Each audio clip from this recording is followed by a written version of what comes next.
হাসতে হাসতে পড়বা, না হাসলে কি হয় বলো? এত গম্ভীর মতো করে পড়লে হয়? আসলে আমরা পড়াটাকে কীভাবে নিছি জানো? আমি তোমাদের একটা কথা বলি, আমরা পড়াটার রেজাল্টটাকে বেশি প্রাধান্য দিই এবং আমরা খুশি তখনই হই যখন আমাদের রেজাল্টটা ভালো হয়।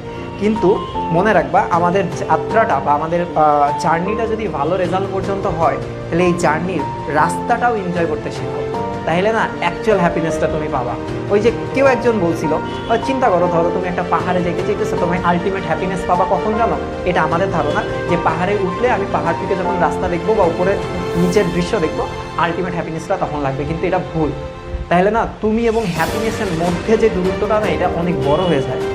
তোমরা কি করবা জানো? এই যে পাহাড়ে ওঠার টাইমে সিঁড়ি বেয়ে ওঠা কিংবা মাটির রাস্তায় বেয়ে বেয়ে ওঠা, এই জিনিসটার ভিতরেও যদি তোমরা হ্যাপিনেসটা নিতে শিখো, তাইলে না খুব ইজিলি এবং তোমরা একটু ভালো থাকতে পারবা।